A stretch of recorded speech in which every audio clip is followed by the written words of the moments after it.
राष्ट्रीय समाज पक्षाचे राष्ट्रीय अध्यक्ष महादेव जानकर हे महायुतीमध्येच राहणार आहेत.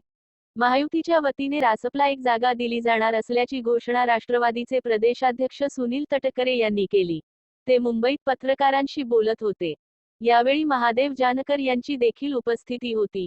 मुख्यमंत्र्यांच्या निवासस्थानी अर्थात वर्षा बंगल्यावर मुख्यमंत्री एकनाथ शिंदे, उपमुख्यमंत्री देवेंद्र फडणवीस, अजित पवार यांच्या उपस्थितीत महादेव जानकर यांनी आज भेट घेतली. यावेळी त्यांनी महायुतीतच राहणार असल्याचे आश्वासन दिले. त्यानंतर या निर्णयाची घोषणा राष्ट्रवादीचे प्रदेशाध्यक्ष सुनील तटकरे यांनी केली. काय म्हणाले सुनील तटकरे? सुनील तटकरे यांनी माध्यमांशी संवाद साधला. ते म्हणाले की राष्ट्रीय समाज पक्षाचे नेते महादेव जानकर यांच्याशी आज मुख्यमंत्री एकनाथ शिंदे, उपमुख्यमंत्री देवेंद्र फडणवीस आणि उपमुख्यमंत्री अजित पवार यांनी सविस्तर चर्चा केली. महादेव जानकर यांनी आपण महायुती सोबतच राहणार असल्याचा निर्धार यावेळी व्यक्त केला.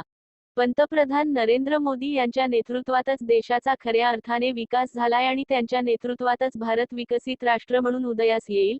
त्यामुळे आपण मोदीजी यांच्यासोबत आहोत, असे त्यांनी यावेळी सांगितले. या बैठकीत महादेव जानकर यांच्या राष्ट्रीय समाज पक्षाला लोकसभेची एक जागा देण्याचा निर्णय सुद्धा घेण्यात आला.